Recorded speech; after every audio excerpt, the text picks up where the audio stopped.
This service is a slightly different one on the theme of creation, following the series that we have in the run-up to and after harvest.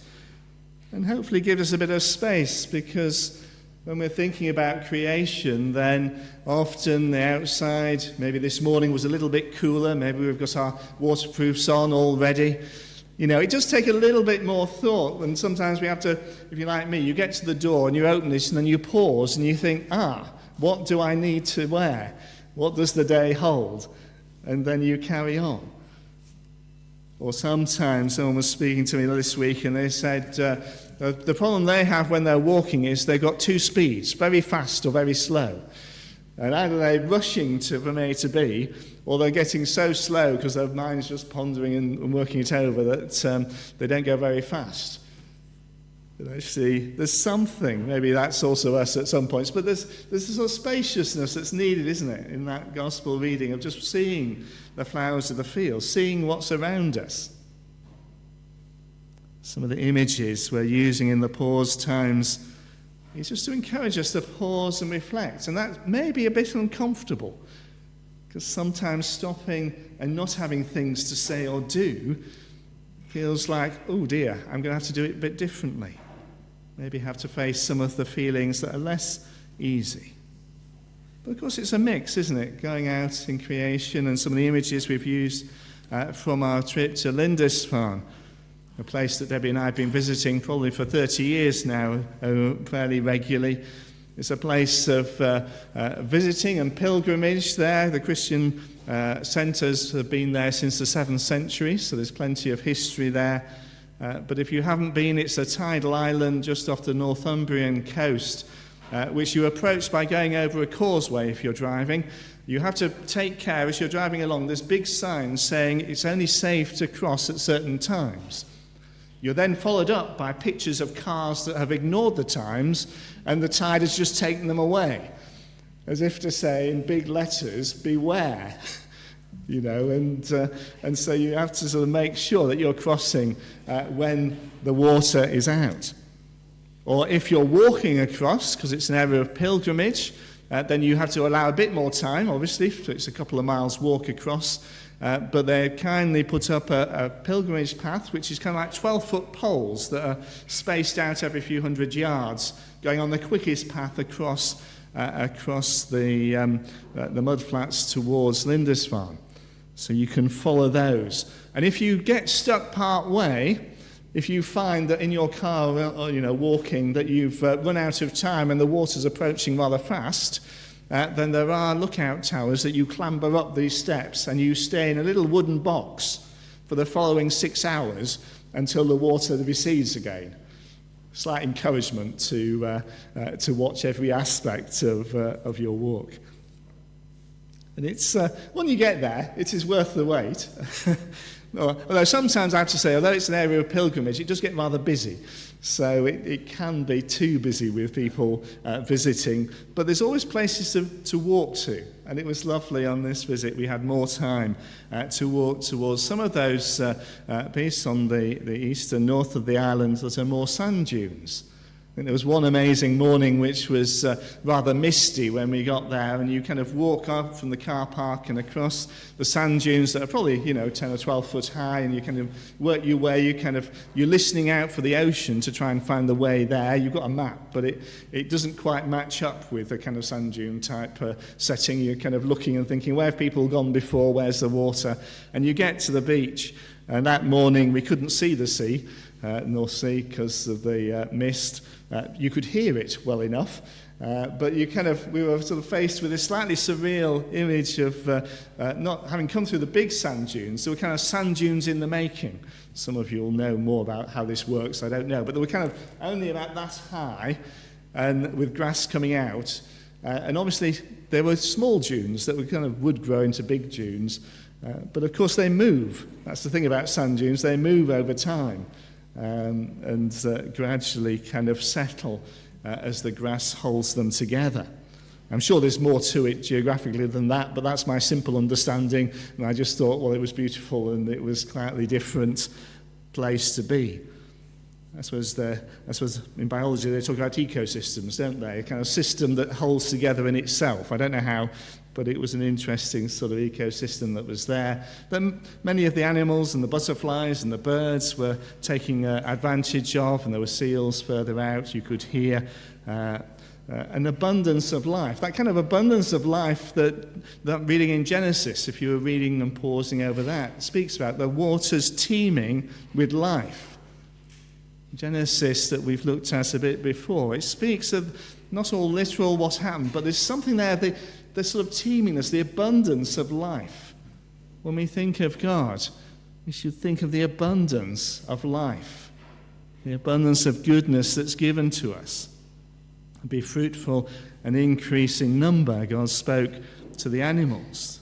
There's that sense of ongoing abundance. And Genesis goes on, of course, to talk about humans being created and given care of the whole creation. And we can debate just what that means and what the words used mean, but there's something there. Integral to it is that we cannot be separated from the rest of creation. We are part of creation. We're part of both the abundance, that's the good news of the gospel. We're part of God's abundance, God's abundant life. And goodness is you and me. When God looks at us, God says, you are good. It can take a lifetime to begin to take that on board. But something of pausing and reflecting helps us. But of course, as I said at the beginning, sometimes when we pause and reflect, we then think, oh yes, but I don't know how many of you in the pause thought, yeah, I've forgotten to do that this morning. And what about this? And I've got this list of things to do, and I need to tick it off. You know, because when we pause, suddenly our mind fills with those other things, and maybe we just need that pause to simply work that through and acknowledge that we do have a long list of things to do, or maybe we've forgotten to phone, the relative that we said we'd phone a week ago, and maybe we just need to do that. Sometimes we just note things down and then go back to that sense of God's presence. Because life, is far from perfect, and we're all vulnerable. They talk about vulnerable ecosystems in creation. But it struck me like those sand dunes that are slightly vulnerable to the water temperatures and the winds and the actual makeup of it. So often we feel vulnerable. Or maybe the ecosystems, our friends, our family. There are things where it's not so easy. And we remember in these times of pausing and prayer some of the things that feel a little bit more uncomfortable. And maybe that's why there's the sense today of joining together our story with the story of creation, both in the celebration of the goodness and in that sense of being vulnerable, of not all being so easy. I think that's what Paul is trying to do in that second reading, which is the kind of culmination of the arguments in the book of Romans. It's a very complicated sort of argument, but it's coming to the culmination. And once again, like in Genesis, Paul brings together humanity, all of us, with the whole of creation. Paul talks about the ways that we might grow, but the way the creation grows. Of course, some of the environmental crisis speaks of a creation that groans, that is put into, as he says, places of frustration, bondage, decay, and pain. There's things which are changing not for the better. But also we know that in our own lives, don't we? Things, or in our families and friends, there are things which make us fragile. Maybe in our wider family, the question of dementia, changing relationships. Or for us last week, seeing Simeon after he started and gone off to Leeds. Some of us, for the first time, living without the 3 kids, or even one of them, in the house, is a big change. Sometimes it feels fragile. And Paul's trying to say, this is Christian life. Christian life is both the abundance of life in the Spirit, that is the abundance of goodness and love and care and those memories that make us smile.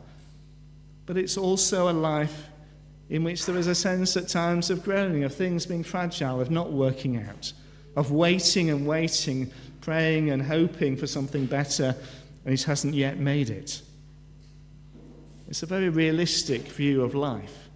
But it's integrated with creation, because sometimes I don't know about you, but sometimes I find if the anxieties get too much, then what I need to do is just go out and have a walk. It's quite simple. All the psychology sort of backs it up, and they say go out and enjoy creation. And sometimes it gives us perspective. It doesn't mean that we go out and suddenly think, isn't everything wonderful? We may go out and think, oh dear, it's all a bit too much. But somehow, having been out, there is an encouragement and a sense of, yes, but it's being held in a bigger love. And that's something of God's good news for us, is that bigger love, that bigger care in our lives. And for the wider creation. That's why people go out and work together to make a difference.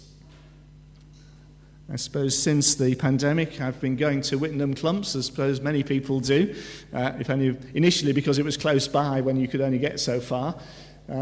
But it's been interesting the last couple of years, if you've been, they've made some new ponds for these great crested newts that they're endangered in some places. And just to see it all develop over time, I've got no idea how the biology or the geography works, but you kind of see life gradually growing in a rather messy kind of way.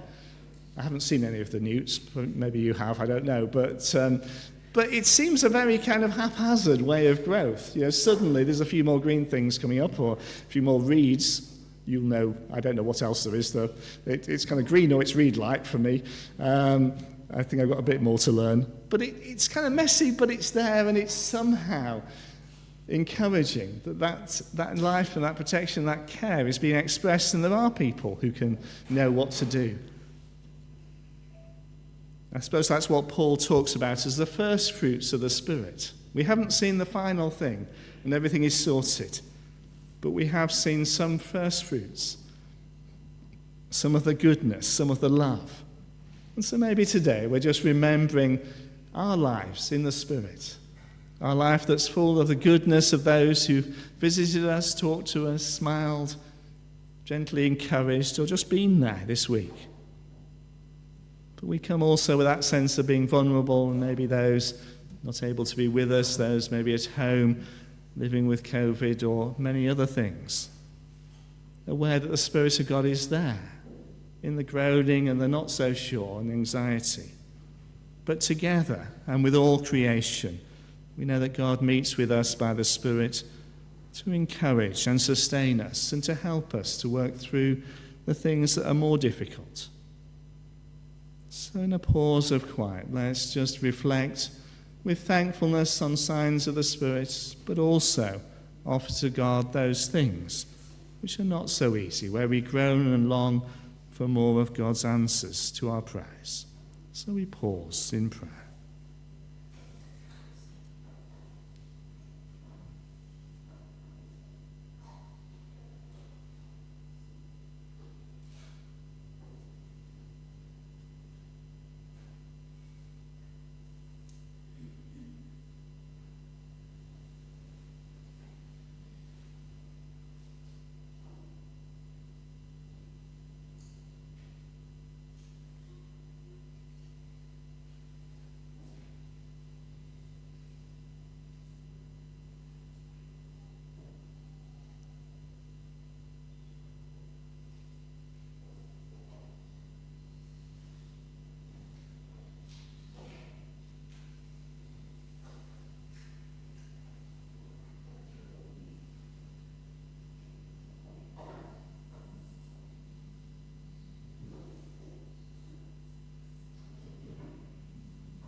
Thank you, Lord, for your word. Continue to speak into our hearts by your Spirit.